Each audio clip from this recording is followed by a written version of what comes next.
All right, picking up on where we left off with how to monetize your passion, we're continuing on with the series here. Affiliate marketing marketed to an email list. Now, this is a little bit different than writing or creating a piece of content, a podcast, a video, an article, a blog. This is basically where you're taking an affiliate link or affiliate offer from somebody like from ClickBank or JVZoo or a Commission Junction or someplace like that where you actually have a course or a series of things or an ebook, or do you have any kind of digital product, especially digital products that are sold like this, and you're basically offering it to your list, your email list, and links coded to your account. And so there are a couple of different ways you can approach this. Affiliate marketing marketed to an email list is basically traffic that you're driving towards somebody else's offer. And I've not done a ton of this yet, but I've done some of it, especially in the blog work that I've done. I've done some affiliate marketing stuff there to my audience.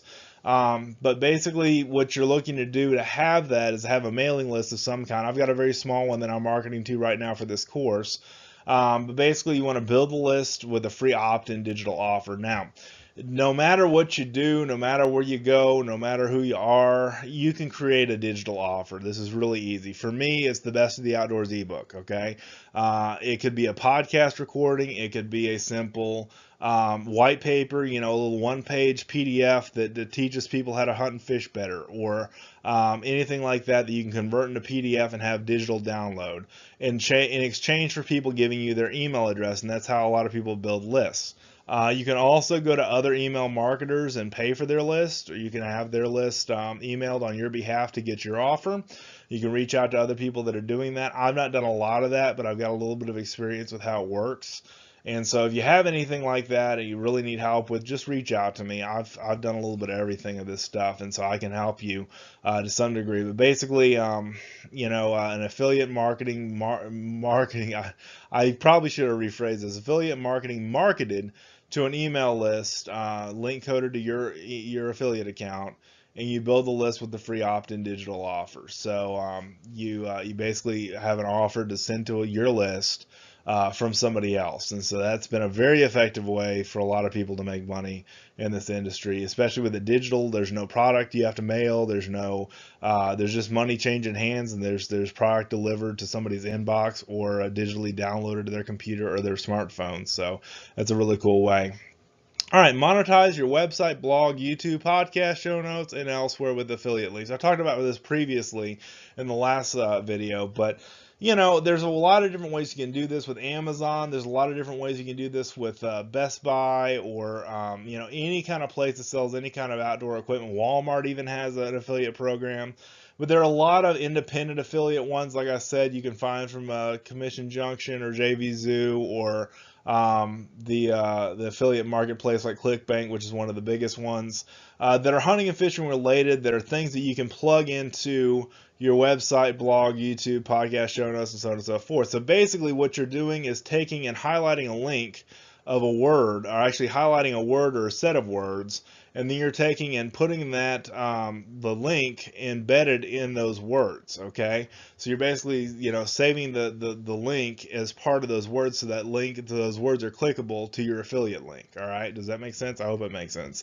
You're basically linking your words that are relevant to that affiliate program, and you're basically just highlighting those, dropping your link in on those words so they'll highlight and be clickable when you click on them. And that works well for website, blog, YouTube, podcast, show notes, everything, just like I said, with affiliate links. You don't want to spam your content with affiliate links. You don't want to be overly salesy, because that turns a lot of people off.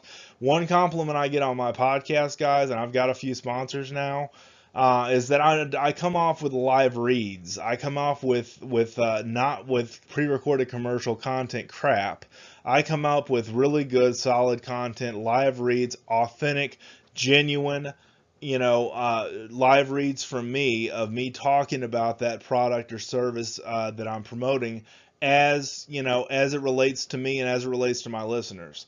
And so doing stuff like that, and using things to help other people and to guide other people and to benefit other people is not salesy at all. That's just simply doing your job to help other people see why they need to buy a product or service, and that's sales, but it's not salesy. It's not creepy. Okay, it's not really non-integrity based. Okay, it's basically you're taking and monetizing your passion, and you're basically just dropping in different links here and there, and making it worthwhile to your consumer. You just don't want to do it too much. You don't want to be too salesy in what you do. So that's one thing that I would pitch there to be aware of. Okay. Also, next thing is sell advertising space or time in digital platforms. Obviously, I just talked about doing that with the podcast. I monetize that bad boy with Texas Fishing Game. Now, the Texas Fishing Game crowd owns part of that podcast share, so I basically split the money with them. On my ad sales, I make a commission off of that, but I consider that the same thing as a magazine ad or anything else, the way that I'm paid off of it, because they allow me to promote the podcast as part of the magazine content. So, I basically sell space in a magazine or time on my podcast. And then space in the digital realm too, web banners, so on and so forth. I mean, there's a wide variety of different things you can do. Takeovers, page takeovers. There's just so many different ways you can monetize digital space. It's just ridiculous. But sponsored content is really what most advertisers are looking for these days. I have to say, if it's just one thing, they're looking for something where you can drop in a link to their website in some of your text, like I talked about with the affiliate links. They're talking about some way you can promote their product and writing about it in a general editorial theme and a general editorial focus, and basically linking back to them in some of your words and text and so on and so forth. So there's a wide variety of different ways you can sell space and time in digital platforms, even in print platforms like I do with the magazine, with the printed magazine. But, print is declining. It's not dead, but print is declining, and there's no reason, to believe otherwise, because digital's kind of taken up. And most of my projects you'll see that I deal with from Warnke Enterprises are digital. So there's a reason I do that, because I believe that digital is a wave of the future. I don't know if you believe that too, but you're listening to this course, I assume you believe something in digital, and whether you're listening or watching this. So there you go.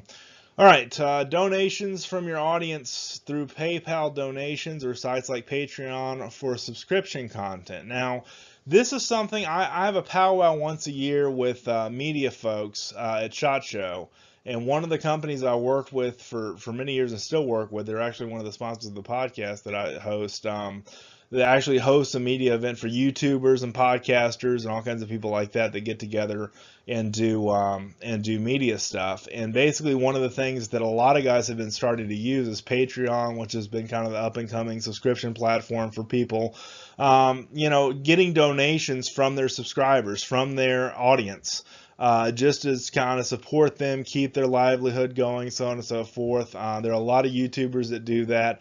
I kind of think it's weird a little bit. I'll just be quite honest with you, because it's kind of like, it's hard to explain, but it's basically, I don't know quite if I like the donation sites thing, but if it's working for you, and if you find an audience that really does want to give to keep you up and going and continue to keep you sponsored, if you will, through donations, then by goodness, go for it. PayPal membership, you can do PayPal membership subscription, PayPal subscriptions, or PayPal donations, or Patreon, and there are other sites like that do donations from your audience to support your content. So that's definitely another idea. All right, we're going to pick up on our next video on continuing to how to monetize your passion.